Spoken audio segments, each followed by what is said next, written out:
بام حرم پر معصوم کبوتر مسرت سے رقص کر رہے تھے کہ آج کعبے کی تطہیر کا دن تھا۔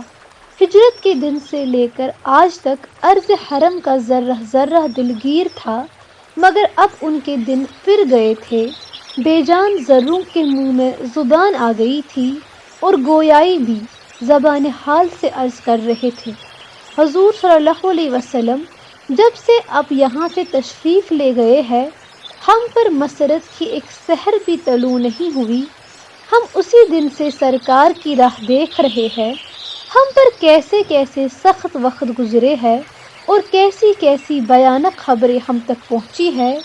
کبھی یہ کہ احد کی جنگ میں محمد ابن عبداللہ صلی اللہ علیہ وسلم کو شہید کر دیا گیا، مسلمانوں کی ترقی تمام ہو گئی۔ کبھی یہ کہ مدینے کے یہود اور منافقین نے گاجر مولی کی طرح صحابہ کو کاٹ ڈالا، اور کوئی دن یہ بھی سن لینا کہ عبد المطلب کے گھر کا چراغ بھی گل ہو گیا، اور حضور صلی اللہ علیہ وسلم آپ سے جنگ کرنے کے لیے جب کفار قریش گزرے ہیں تو ان کے جوش و خروش کے مناظر دیکھ دیکھ کر ہم سہمے جاتے تھے اور اللہ سے دعا کرتے تھے کہ بار الہ اپنے نبی اور انسانیت کے غمخوار نبی کی مدد فرمانا۔ اللہ نے ہم ناچیز ذروں کی سن لی۔ حضور صلی اللہ علیہ وسلم تشریف لے آئے۔ قریش کے فخر و غرور کے جھنڈے آپ ہی آپ سرنگوں ہو گئے۔ قریش مسلمانوں کی فوج دیکھ کر سراسیمہ اور بدحواس ہو گئے۔ مقابلے کی کسی میں ہمت نہ تھی۔ ان کے بازوئے شجاعت آج شل ہو گئے۔ تلواروں کے جوہر آپ ہی آپ دھندلے ہوئے جا رہے تھے۔ جرأتیں جواب دے رہی تھی اور عرب کی آبائی غیرت پر اوس سی پڑ گئی تھی، مگر اس حالت میں بھی قریش کی ایک ٹولی سے ضبط نہ ہو سکا۔ اس نے ہمت کر کے حملہ کیا اور کرز بن جابر فہری اور حبش بن اشعر 2 صحابیوں کو شہید کر دیا۔ حضرت تک خالد تلوار چلانا چاہتے تھے۔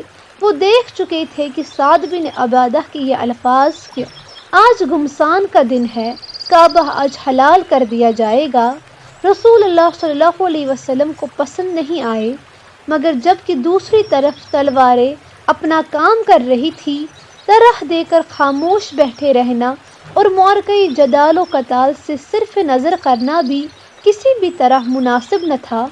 خالد نے بھی تلوار کا جواب تلوار سے دیا، یہاں تک کہ کفار میدان سے بھاگ نکلے۔ ان کے 13 آدمی کام آئے، مقتولوں کی لاشیں بھی وہ ساتھ نہ لے جا سکے۔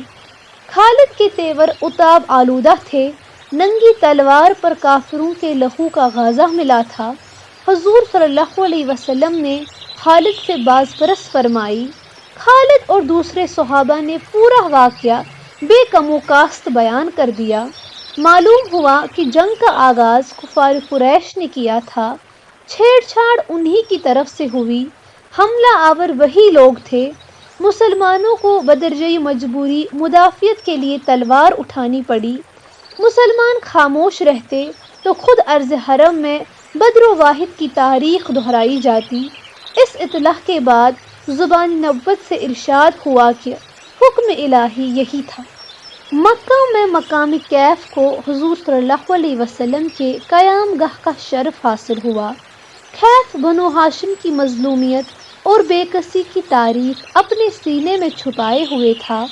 اب سے چند سال پہلے جب کفار قریش نے بنو ہاشم کا مکمل بائیکاٹ کر دیا تھا اور یہ خاندان خود رسول اللہ صلی اللہ علیہ وسلم کے ذات گرامی سمیت جہاں محصور تھا، یہی وہ مقام تھا۔ کل کا محصور اور قیدی آج کا فاتحہ تھا۔ جنہوں نے اسے محصور کیا تھا اور قید رکھا تھا، آج وہ اس کی چشم کرم کے محتاج تھے۔ زمانہ کروٹ بدل چکا تھا، عرب کی تاریخ دوسرے انداز پر لکھی جا رہی تھی اور کفار قریش کی عظمت کے ستارے اب جلملا رہے تھے بلکہ ڈوب رہے تھے۔ حق بہت دن تک مظلوم نہیں رہ سکتا، ظلم کی ناؤ سدا ایک ہی رخ پر نہیں بہہ سکتی۔ باطل پرستوں کو ایک مقررہ زمانے تک ڈیل دی جاتی ہے، جب پاپ کا گڑھا بھر چکتا ہے تو ایک ہلکی سی موج اسے ڈبونے کے لیے بہت کافی ہوتی ہے۔ صدا سے یہی ہوتا چلا آیا ہے، یہ اللہ کے قانون کی سنت ہے جس میں کبھی تبدیلی نہیں ہوتی۔ رسول اللہ صلی اللہ علیہ وسلم خانہ کعبہ میں تشریف لائے۔ حرم کے در و دیوار نے خوش آمدید کہا، سلام و اے طوائف و مکہ کے مظلوم نبی سلام، درود اے احد کے زخمی درود، بھوکا رہ کر اوروں کو کھلانے والے سخی، اہلاً و سہلاً، خندق کے مقدس مزدور خوش آمدید، انسانیت کے سب سے بڑے غمخوار، صلاۃ و سلام، بے کسی کی حالت میں مکہ سے ہجرت کرنے والے مسافر، آداب کورنش۔ وہ کعبہ جس کی بنیادیں سیدنا ابراہیم علیہ السلام اور حضرت اسماعیل علیہ السلام کے ہاتھوں نے اٹھائی تھی، اور جو صرف خدائے واحد و یکتا کی پرستش اور عبادت کے لیے مخصوص تھا، نادان اور جاہل قریش نے اسے بت خانہ بنا رکھا تھا۔ جگہ جگہ پتھر اور لکڑی کے بت نصب تھے اور دیواروں پر تصویریں بنی تھیں۔ حضور صلی اللہ علیہ وسلم نے کعبہ میں داخل ہو کر چھڑی سے ایک ایک بت پر ضرب لگائی، یہ آیت پڑھتے ہوئے، جاء الحق وزہق الباطل ان الباطل کان زہوقا، حق آ گیا اور باطل مٹ گیا اور باطل مٹنے کے لیے ہی تھا۔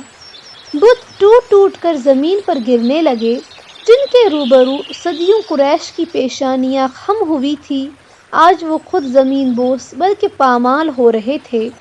اس منظر کو دیکھ کر حجر اسود مسکرا مسکرا دیا، میزاب رحمت کی خوشی کے مارے باچھیں کھل گئی اور حتیم مسرت کے اثر سے جھومنے لگا۔